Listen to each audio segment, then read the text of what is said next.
Salut à tous, bienvenue chez ST Militaria. Ce soir, je vous fais une petite présentation rapide d'un produit qu'on vient de rentrer en stock aujourd'hui.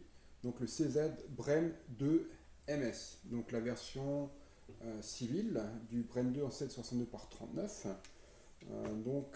En calibre 7,62 par 39 avec sélecteur sécurité semi-auto. Voilà. Donc c'est un produit que vous ne trouverez pas en France. Ce sont les premiers exemplaires que nous avons reçus et qui vont prochainement être commercialisés. Comme vous voyez sur le modèle-ci, il n'y a pas la crosse justement parce qu'on est en train de travailler sur un système de verrouillage de la crosse qui sur ce modèle est pliant.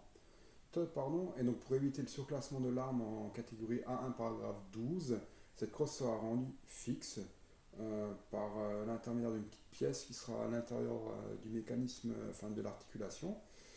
Pour éviter que cette crosse soit pliée, donc l'arme restera en catégorie B4 et bien entendu permettra d'être enlevée et d'être pliée pour accéder au mécanisme de l'arme.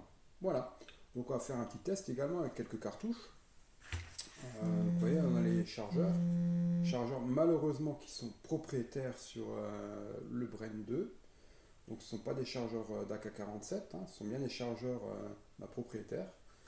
Ce qu'il en est par rapport au garnissage, c'est des chargeurs qui se remplissent très facilement par rapport à des chargeurs d'AK.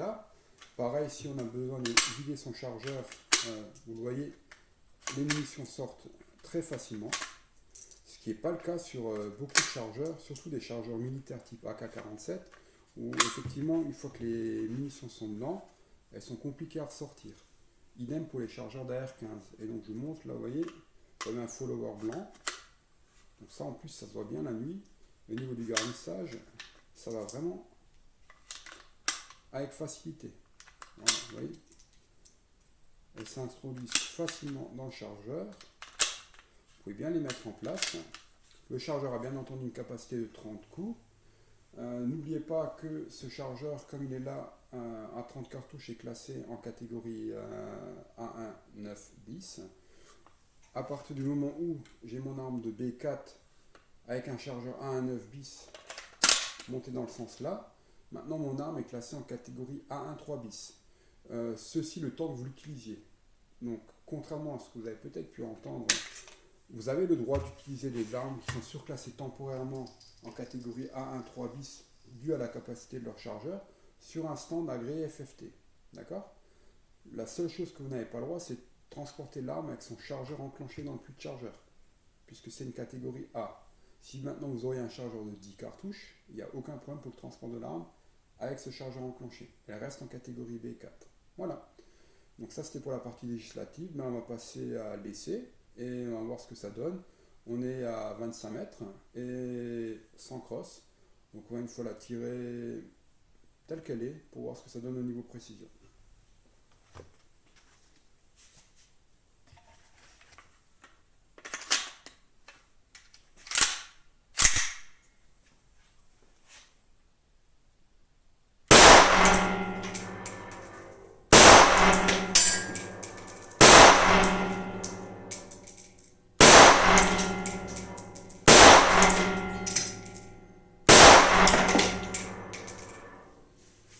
Alors, déjà d'une, comme vous avez pu le constater, l'arme ne recule pas beaucoup, malgré l'absence de crosse. Elle est aisément tenable à deux mains. On va aller voir ce que ça a donné au niveau de la cible. Mais bon, voilà, pour un tir à bras franc sans crosse, je vois que c'est plutôt pas mal. Je suis bien groupé. Ce que je voulais souligner, c'est que le bouton d'arrêtoire de culasse se trouve à l'intérieur du pontet. Vous voyez juste ici, vous avez le bouton d'arrêtoire de culasse. Donc pour ramener votre culasse vers l'avant, il suffit d'appuyer à l'intérieur de votre pontet sur le bouton d'arrêtoire de culasse. Ce qui est plutôt pas mal, car c'est ambidextre, gaucher, droitier. Okay. Pareil pour le bouton d'éjection de chargeur. Vous avez un bouton à droite pour les droitiers et à gauche. Alors, attendez, je me mets là. Et à gauche pour les gauchers. Vous voyez également, pardon, voilà. Ok, alors, Démo terminée pour ce soir. J'espère que ça vous a plu. J'essaierai de faire des vidéos un peu plus qualitatives à l'avenir, parce que ça prend du temps de faire une vidéo. Si vous avez des commentaires à me laisser, ben, n'hésitez pas.